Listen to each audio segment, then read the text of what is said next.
Ladies and gentlemen, boys and girls, children of all ages, my name is Kristopher Perovic. I want to welcome you to the final round of Swiss, round 6. This is the feature match between Steffon Bizzel and Mikael Ibsen.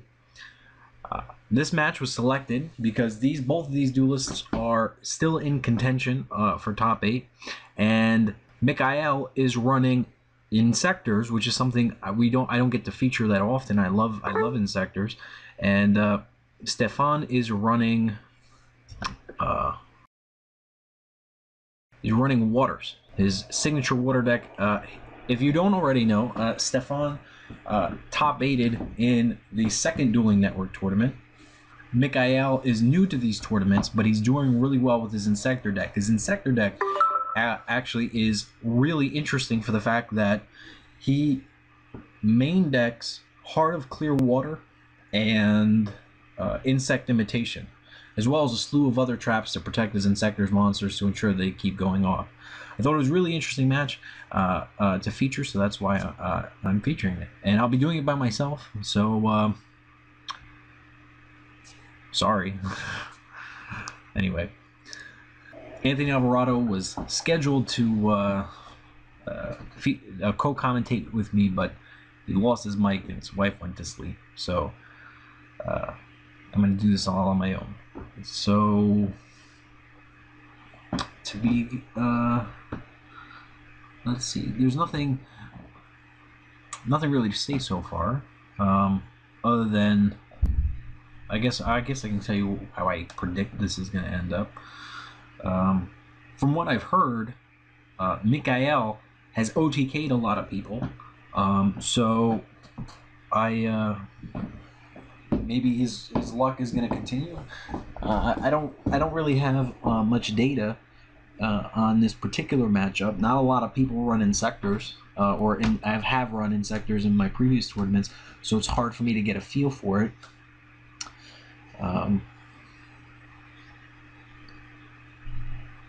I imagine, though, that they can be a favorite in this matchup. Game 1. I guess outside of, their internal consistency problems. I'm talking more in the sense of if you can get to a Hornet, I imagine that they would do really well against Waters. But I guess that's really all they're about nowadays. I'm pretty sure they'd have a good matchup against most things. The issue is getting to that Hornet. Interesting to note that Steffon dropped the controller. He probably has a handful of monsters.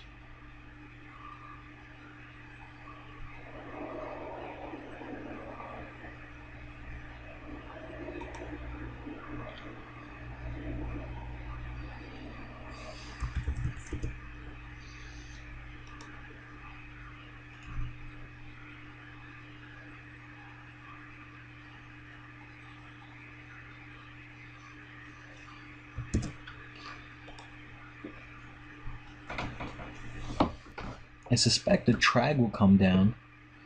I guess I've been wrong before.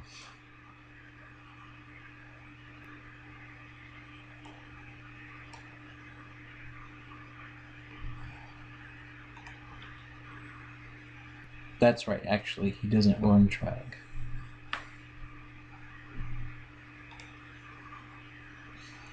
So he has the Megalo with a marksman and an infantry. He'll probably need another guy, but I suspect that Mikael has a threatening roar face down.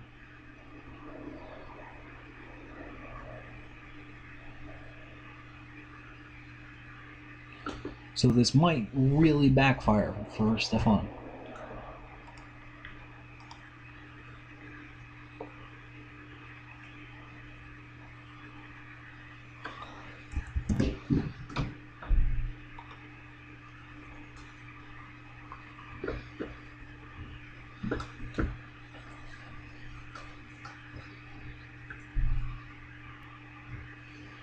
I guess not.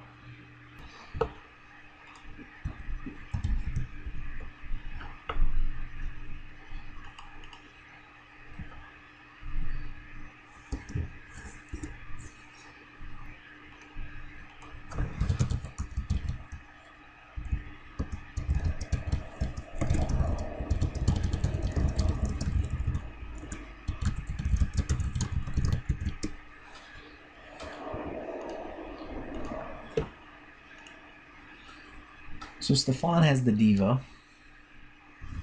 Follow up to the Megalo, which is to be expected.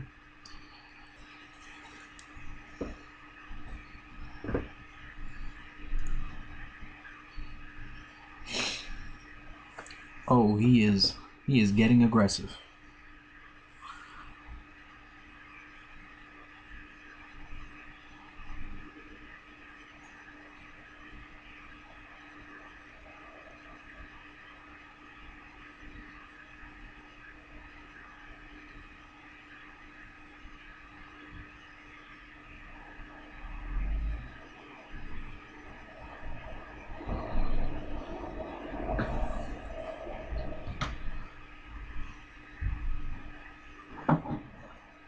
Wow. That Mirror Force really got there. Steffon manned up. He probably had a terrible hand, and, he was just trying to make a push in hopes that it worked out. It's a relatively quick game, under 9 minutes. Well,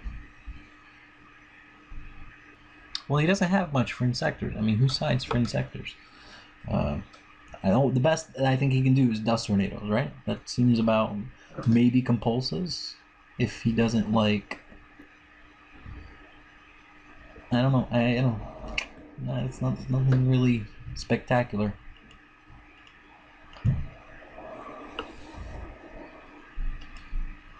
And you can definitely expect Mikael to side deck in the 3D fissures. Yeah, at least the 3D fissures.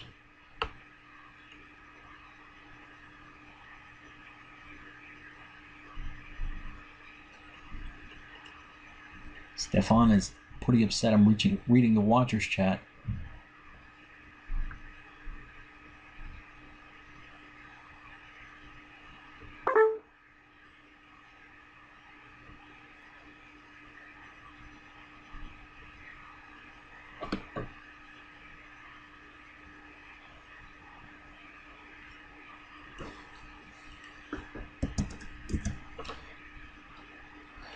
Well, he opens up with the Undying.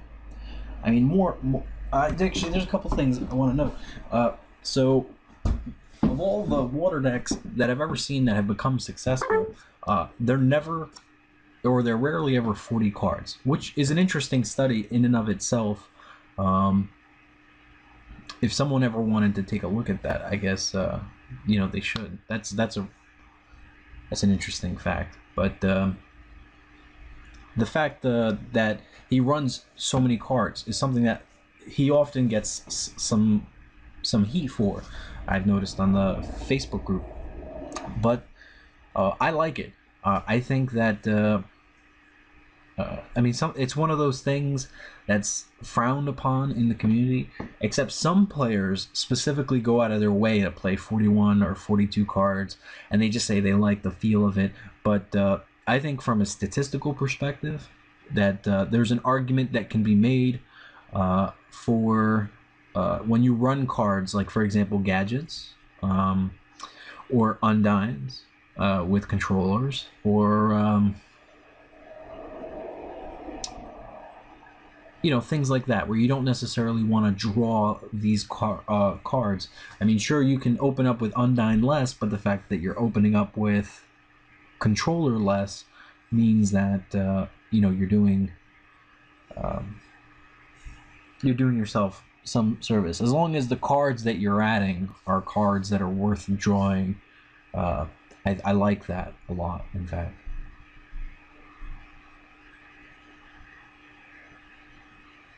And it's applicable not just to that idea that you should run more than 40 cards. It's not just applicable to waters. It's applicable to I guess anything you don't want to draw too many of a certain card for. I can't think of specific examples, but something that doesn't necessarily rely on a certain card. For example, waters, like every piece can work in conjunction with other pieces, but if you can't run machines if you're counting on getting the fortress, you know what I mean? You can't run a 50 card machine deck because you'll rely on getting fortune or machine. You couldn't run a, let me rephrase. You couldn't run a 50 card machine deck with like 3 Machina cannons and expect to abuse your fortress because you won't have access to fortress quick enough. But if there's some, I think you know what I mean. I ramble sometimes. I apologize. Anyway, so I said before, it was obvious that Mikael was gonna side deck in the D Fissures, and he certainly did. And but it doesn't seem like he's got any good cards to use. He runs 2 Armageddon Knights, but I feel like he could be clumping up on some of the. It depends what he sides out. If he sided out, for example, some of his traps, right? And he's drawn those D Fissures. I mean, that for me, that might be like a misplay. I'm not saying that that's what he did, but I would have sooner sided out my Heart of Clear Waters and the Insect Imitation or something. So some more of the tech, because he's not doing anything, and I'm not sure how it is that he could not be doing anything if he didn't. I mean, like. I'm looking at 9 cards. One's a Threatening Roar. 9 cards he has to play, but the best play he has a Threatening Roar. Maybe he just has Inzektors, Centipedes, or something. That's one of the downsides to Inzektors now. Ever since they became limited, I hope that the ban list frees them up a bit. I don't care so much about. Actually, you know what? This might be a good time as any to talk about this. So I like that he didn't wait. Yeah, those Dust Tornadoes are definitely coming in.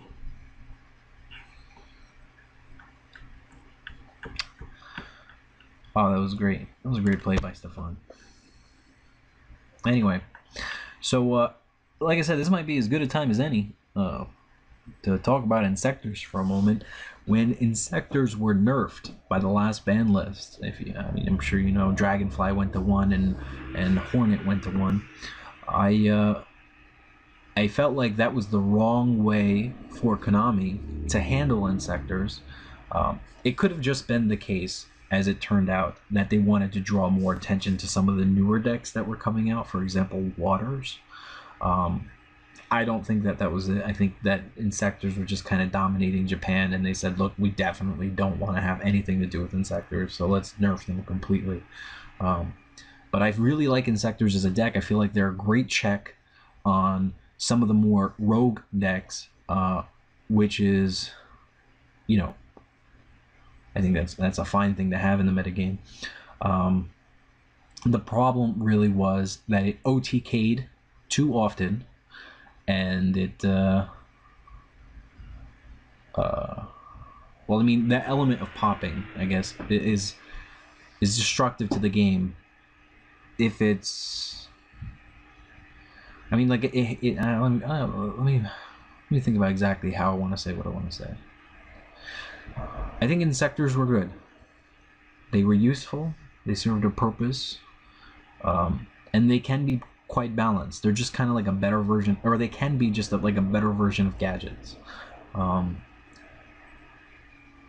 I think that the OTK element was a little too much. I think that gadgets that can special summon more gadgets by themselves while popping cards, that's a problem. So what I would have done, and this is, I guess, the point of my little tirade, if I had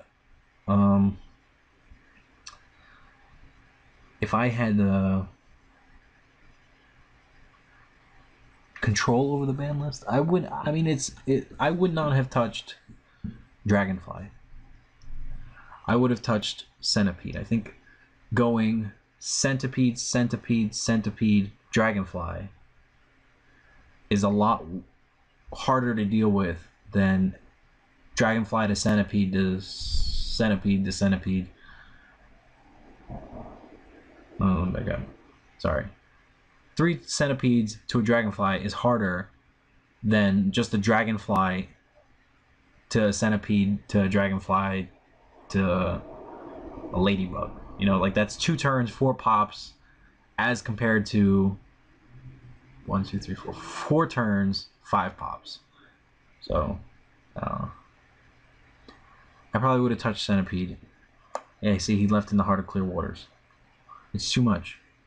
That's too much tech. Anyway, what was I gonna say? What I would like to see for this upcoming ban list, I'm not saying that this is going to be the case or anything like that, but I would appreciate it so much if Inzektors came back in some capacity, if maybe Hornet went to 2, if I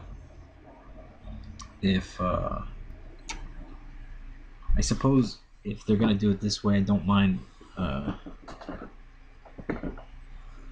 Dragonfly being on, but I'd like to, I guess that's really it. I'd like to see Hornet back at 2. The fact that it's at 1 really hurts the deck. Because then you run into this problem that Mikael has right now, where it's just it playing against itself. That was kind of awkward.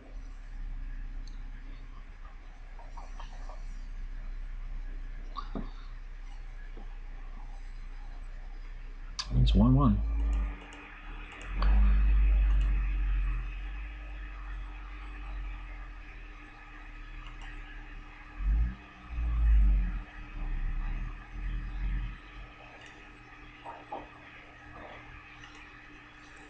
On YouTube.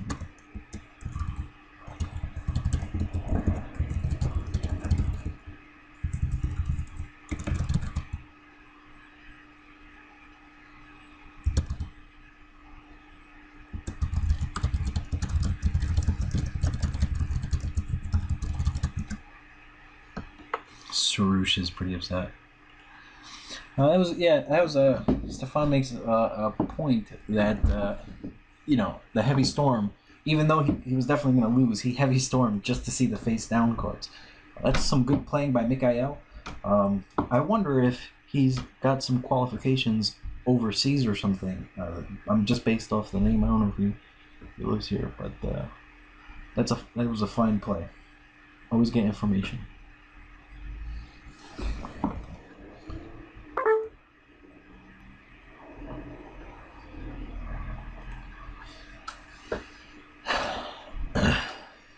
I don't think much is going to change between these games 2 and 3. I think Mikael might have sensed that he should have sided out the heart of clear waters.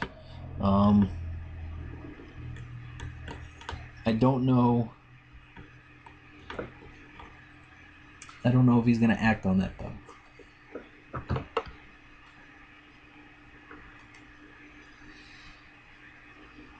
We'll see. I kind of want to see Mikael win. I mean, absolutely no disrespect towards Steffon. I like him. He's a great guy. He topped my last tournament. I'd love to see him top again. I love repeat tops. However, it's not often you get to see Inzektors do well, only because there's so few people running as compared to Waters, for example. I think it would make the top a little more interesting. But I mean, we'll see how this plays out.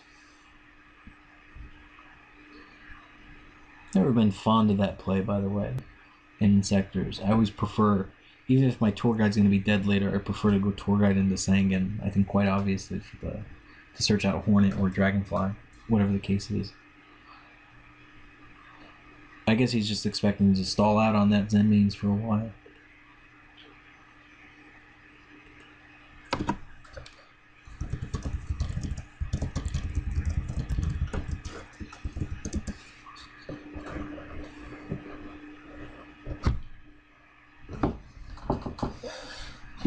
I think that's 3 games in a row, or at least 2 games in a row, where Steffon had that Gen X Undyne in his first hand.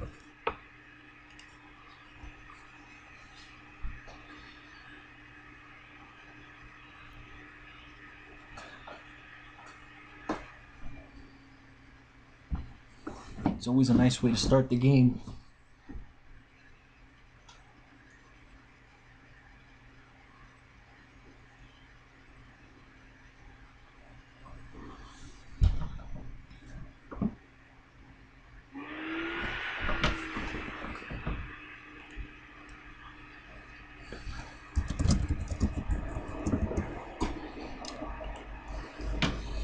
So I suspect the other face down is Dust Tornado. Steffon's face down, I mean.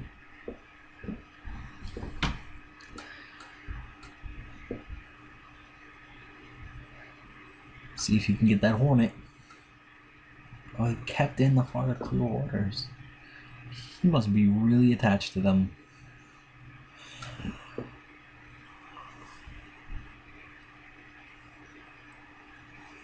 Oh, he's playing a slow game this time. Probably turn to attack and hit that Undone. Oh, that's cool.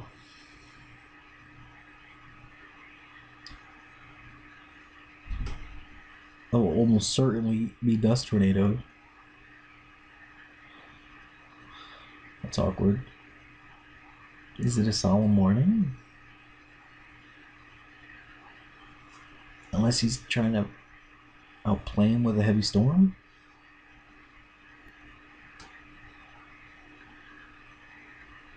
That would be neat.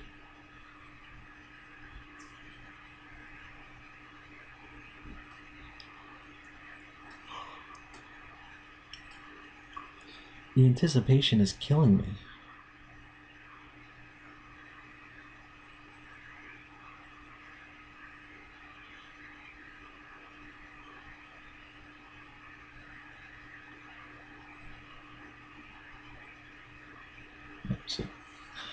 It's probably a Solemn Warning, and he probably just drew the Dust Tornado.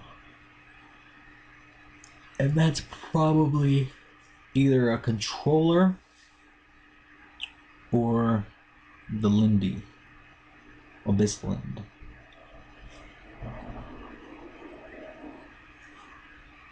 Kind of obvious.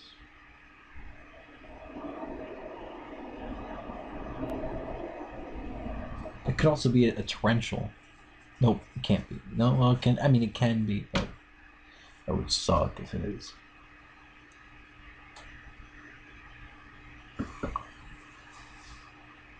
It is a controller. So Steffon definitely has one of those hands that will get pooped on by the D-Fissure. This needs to be a good card. And he shuffled it. Could be a good card.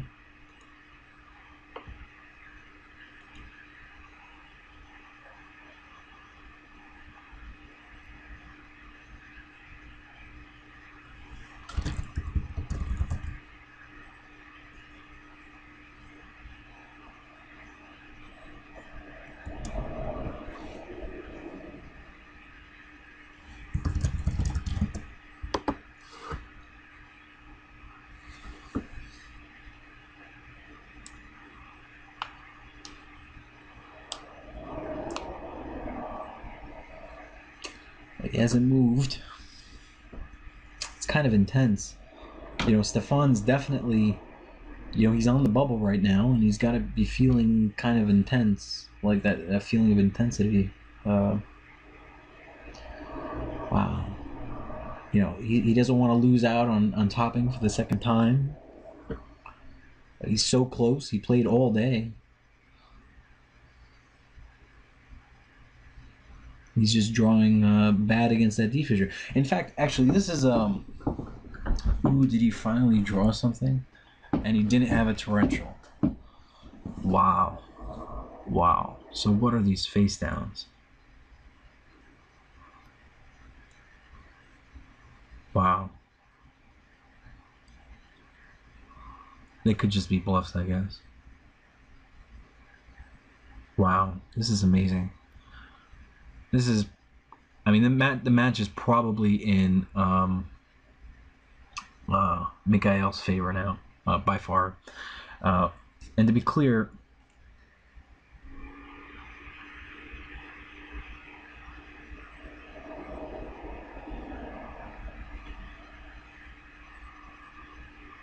Alright, well, that'll help him for a turn, I guess. He needs to draw like a Diva or a Typhoon or something. I'm sure he's got a hand that he just can't play.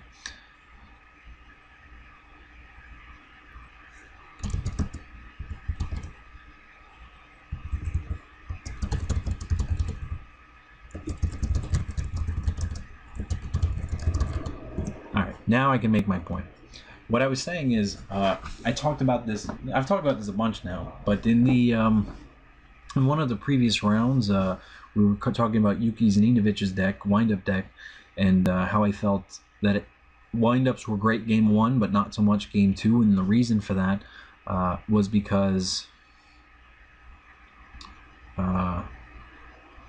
just to point out, like, Threatening War would be so good right now. Anyway, so, and the reason I don't like them game 2 is because you have to deal with these cards that just automatically win against you. Waters have a similar problem. With Waters, you know, if they're playing against windups, they see the D-Fissure games 2 and 3. If they're playing against anything else, they see a Soul Drain.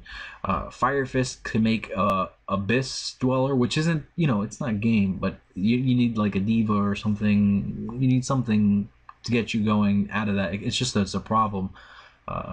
But I mean, they can still side deck whatever. Anyway, the fact is, Waters are weak to these auto win cards as well, and the problem there is that even if you're, and I calculated this based off of if you're siding in 2 dust, if you're the kind of player who maybe in Steffon's case, I need to double check.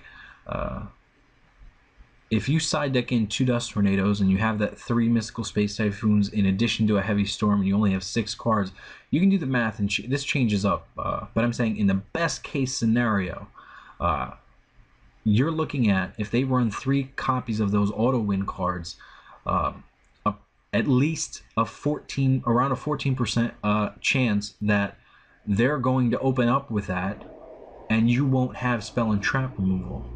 So by running these decks that auto lose without having any sort of transitional side or anything like that, it's like you're giving away percentage points. You're giving up your chances. I talked about specifically Fire Fists and Windup. Fire Fists beat Windups game 1 only 47% of the time, but come game 2 they win 57% of the time. They get a 10% advantage come game 2, and that's largely attributable to the rivalry of Warlords. The same's true of anything else. The same's true in this particular matchup. This D-Fissure is putting in work. I'm not fond of these decks that automatically lose unless you're going to do some sort of transition into something that isn't so crippled by this.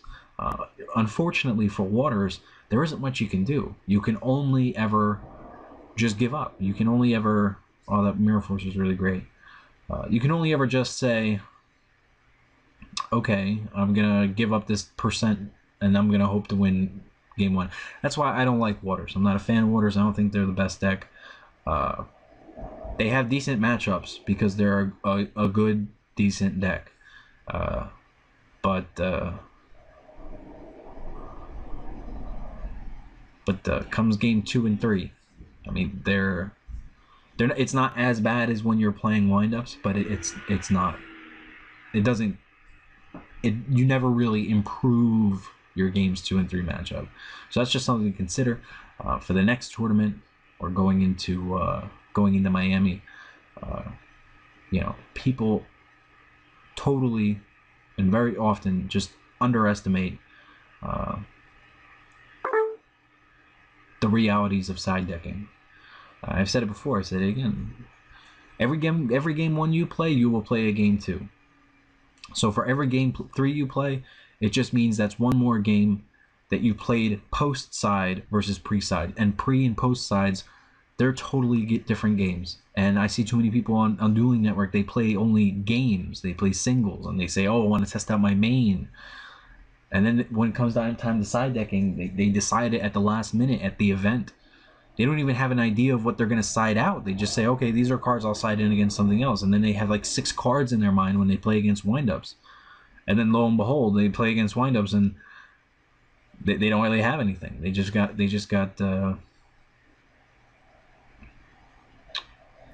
They've got 6 cards they want to side deck, but no idea of what to do with them. And even when they do side deck, I'm really glad he popped the face down. I was going to criticize him otherwise. I knew there was a bluff, but the fact that it was Dark Hole was pretty good. Because Magala was just going to go away anyway. That was good. That's good playing by Mikael. Really, Steffon needs a Heavy Storm or a Typhoon. There's no other way that he can win.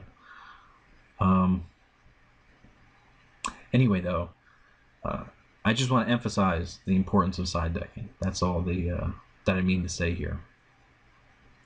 This game is most certainly different than the game 1 we saw. And it's entirely because of that D-fissure. And I don't think that's something that, in the past, it might have been something that you could have overlooked because there weren't so many auto-win cards. But nowadays, almost every matchup seems to have these auto-win cards. And it's too important.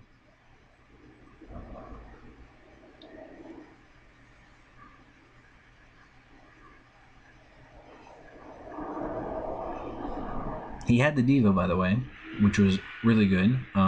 Well, it's okay.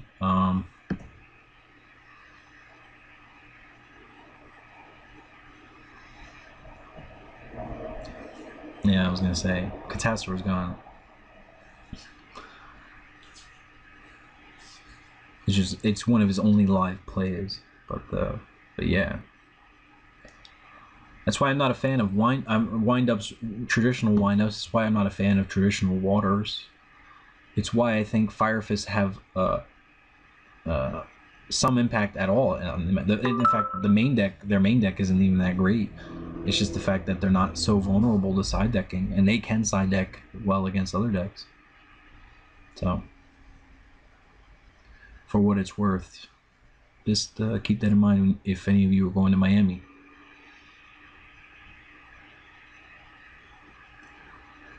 And Mikael, where are your protection cards? What are these face downs? I mean, they're not Typhoons. It could just be more tech. Stuff that got him into trouble game 2. Let's see if he draws a Centipede. It winds up not mattering. The fact that Hornet's engraved makes it his game to lose. At any moment, this is what makes Inzektors dangerous.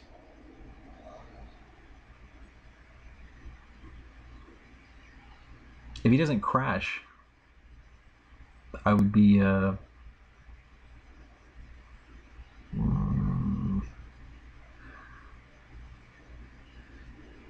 don't know.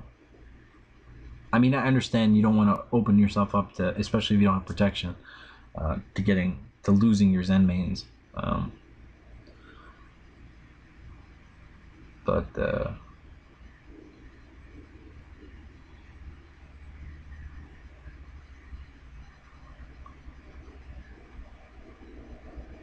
I guess it's fine. I think he also has a torrential, so I'm sure it's fine.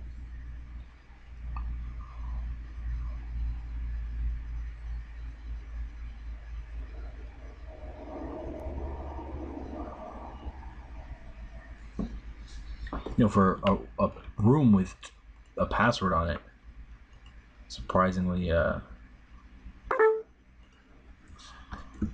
lot of people.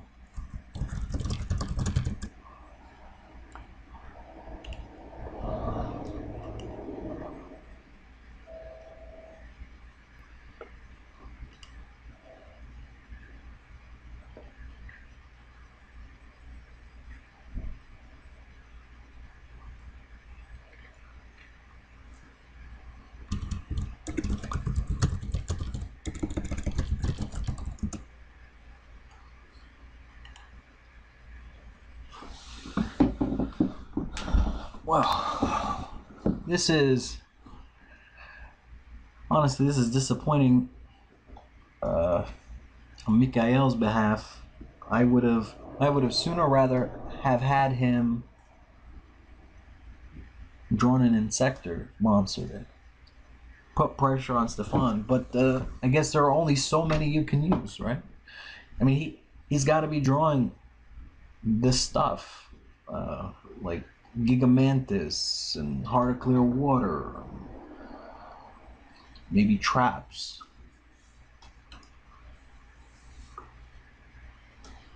I think if I were to try my hands at Inzektors now, I would almost assuredly use Upstart Goblins and Foolish Burial, and I'm not sure what else. Perhaps Mystic Tomatoes, I don't know.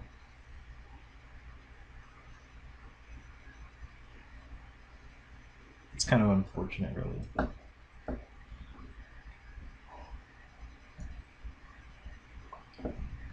I do believe he uses duality, though. I mean, that's good.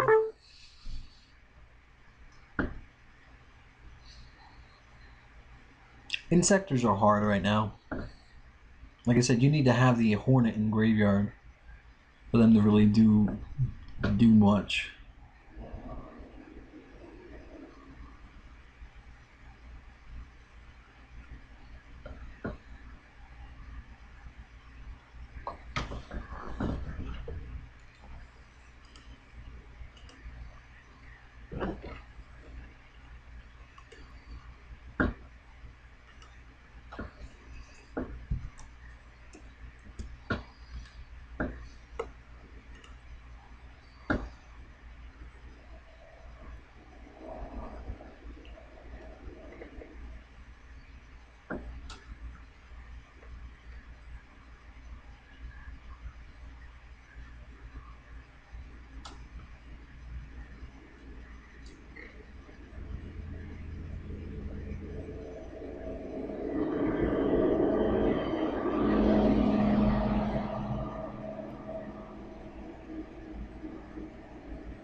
Well, the game has slowed to a crawl. It's real kind of disappointing, to be honest.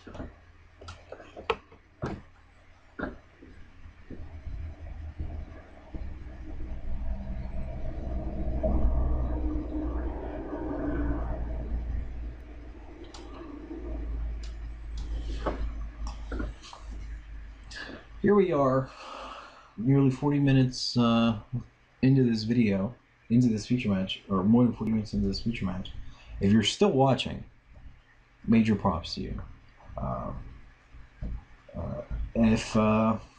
tell you now that I'm doing this by myself, and if you feel like you would enjoy this more if I had a co-commentator,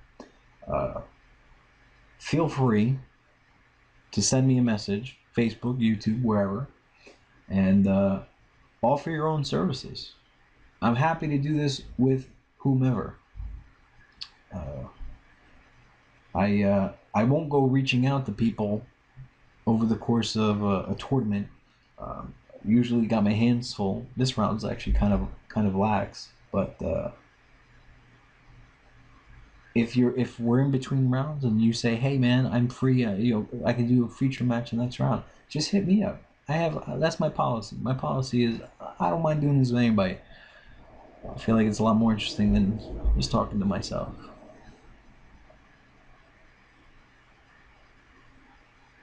Sure, my wife is in the next room just wondering who I'm talking to. That's interesting. Is he going to try to equip the Hornet?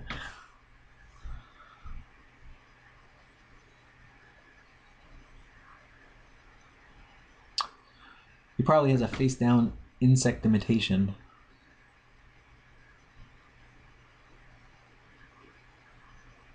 And I don't think there's any way that Steffon knows that.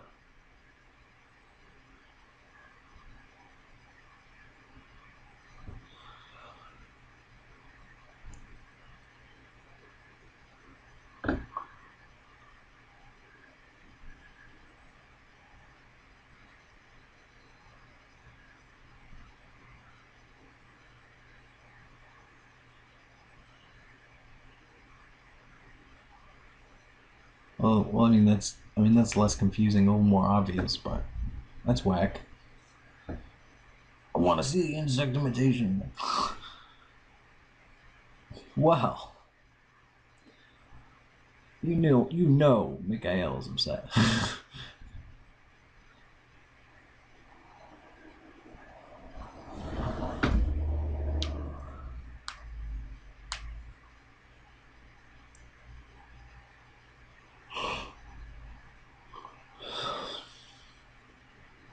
Whoa. So he definitely has a Lindy face down, but I think it's interesting that he's opting to let the ladybug go to grave. Actually, it's not that interesting. It's probably exactly what I would do. I just also kind of sensed that Mikael had a reborn at this point, but I mean I could be wrong. I suppose that it's worth just making clear that totally 100% backfired for Mikael. It was exactly something he did not want to have happen.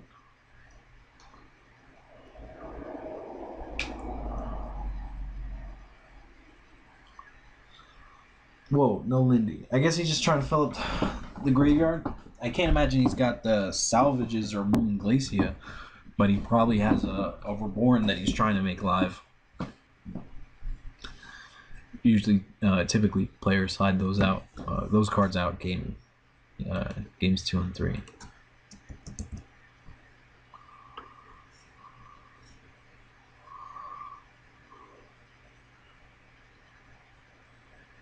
They aren't removed. What's going on?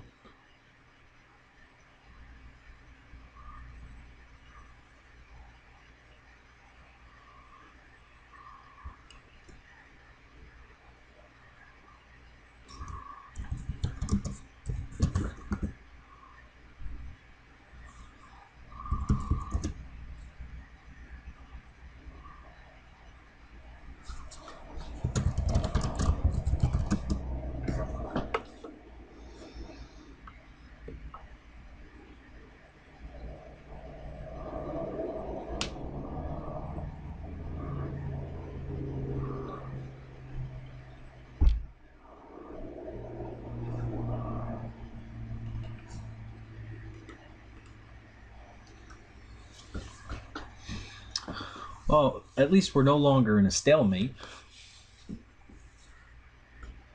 Yay. I wouldn't be surprised if Mikael has another dimensional fissure. Let me rephrase. I would be surprised, because then he would have played it again last turn. So, right.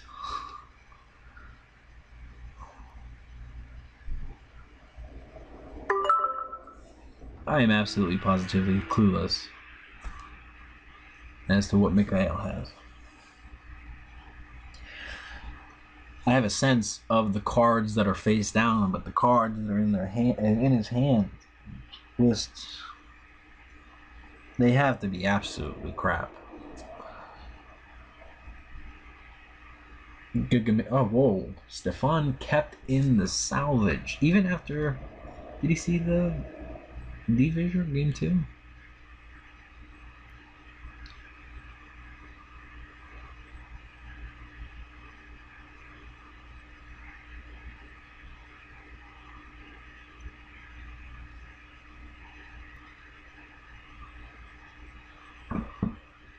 Oh.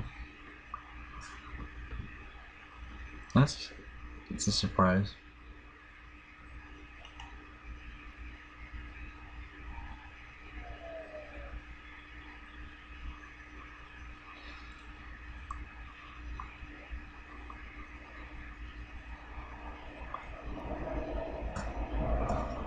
Where are the centipedes and the dragonflies? The second he draws one, he wins. Well, the second one he draws... I guess, you know what? That's actually like another point about Inzektors that's probably worth noting. At best, I think he's summoning like an Armageddon Knight right now. No, I guess he drew the Dragonfly. He's just straight up playing it. What I was gonna say is, you don't leave... There aren't many things for you to bait out your opponent's traps with. Steffon's gotta have some sort of answer for that. Unless he's just bluffing.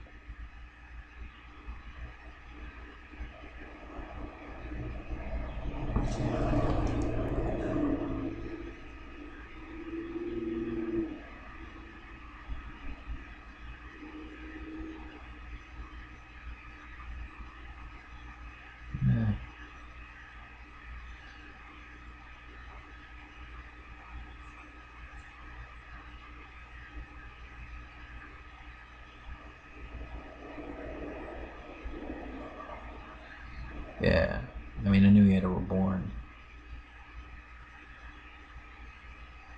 Dragon? Oh, dragonfly.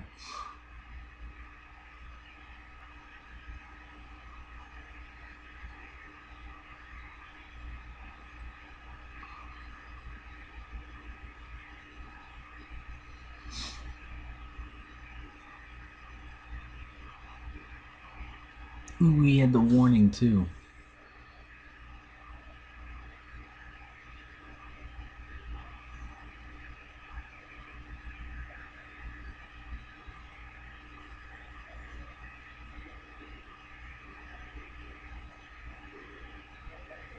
Just looking right now to see what time the round started. There are 8 minutes left in the round.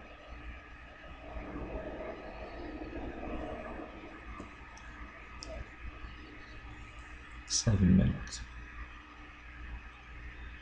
I'd hate to see this go to time.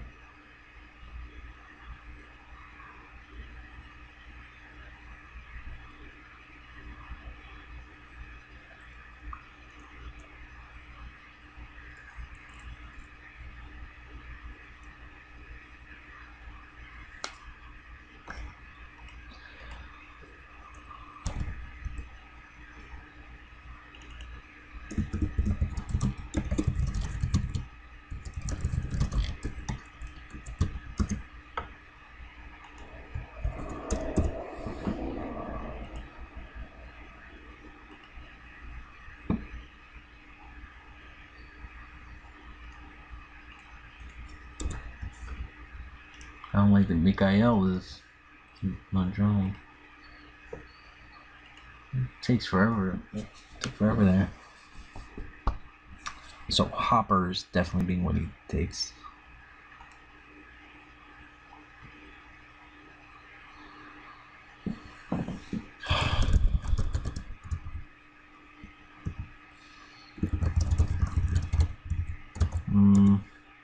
I don't want to enforce it, but I don't want to say that I'm not going to enforce it.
Anyway.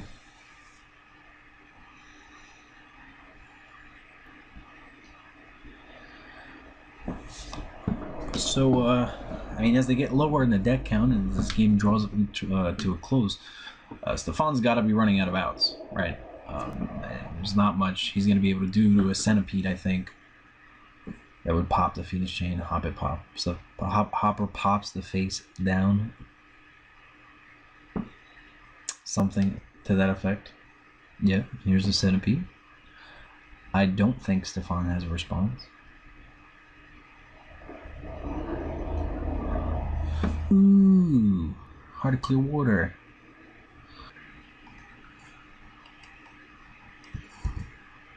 I'll tell you. There you go. Okay. So that's a cool card, by the way, if you're playing Inzektors, because your weak guys like a Dragonfly or the Ladybugs, they won't be destroyed by battle if it's equipped with it. And you can, maybe keep reusing Hornet or whatever. But when you equip it to a Centipede, then it just automatically gets you a free search.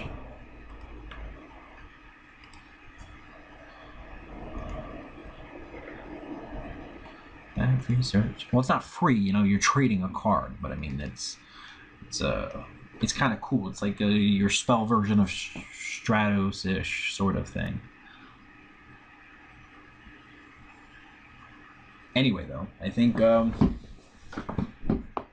this puts Mikael in a good position. There are only 2 minutes left in the round, but this is the sort of game where it really has been swinging his way. I really don't think I'll call time on them. If anything, I'll just say they get an extra extension, 5 minutes or whatever. I hope that seems fair to folks. And it's odd. Why didn't he use the Veiler in response to the Heart of Clear Water?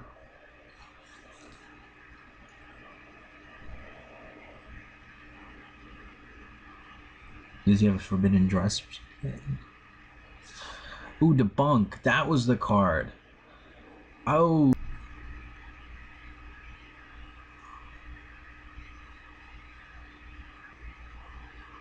Right. Well, this is getting there. Or Mikael's definitely getting there.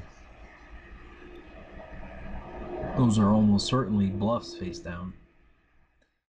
If I had to guess, I'd say it's Allure and maybe Dust Tornado.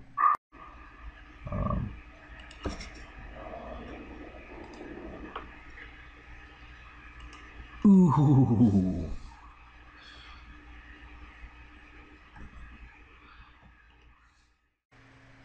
I'm not sure why he wouldn't Centipede the back row.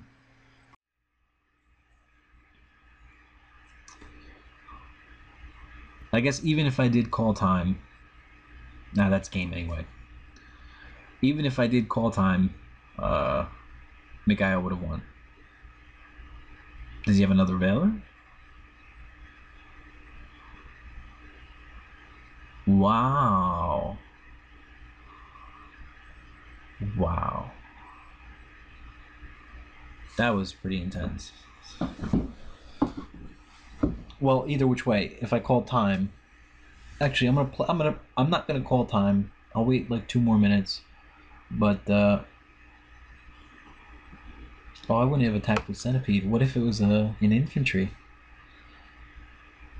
Oh, well, never mind. Gigamantis was on. Oh no, never mind. I wouldn't have done that. You could put him under you without it. Anyway, though, I'm pretty certain there's no way, save for a dark hole, but that's gone. There's no comeback.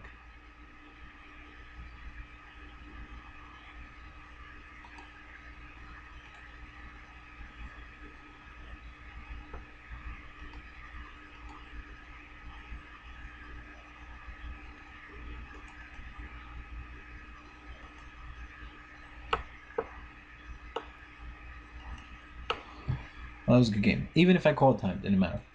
All right then. So that is your Inzektors versus Water matchup. Like I said from the get-go, Inzektors can be a problem if they have the Hornet early enough. I think that they were the favorite in that match, especially when it came to game 2 for the reason I said before. At least a 14% increase of winning if you're solely counting for that turn one scenario where you open up with a card that they just absolutely have to counter. Yeah, I think it played out as expected. I think that Mikael actually got a little unlucky in the middle, where he just wasn't drawing the kind of cards that he needed to keep pressure on his opponent. But you know what? Congratulations to Mikael. He definitely top aided. Steffon will. I need to double check. He might not. He might not. He might not make it though, which is disappointing. But there's always next time. Anyway, if you made it this far, then thanks for watching. Be sure to like, comment, and subscribe. Take care.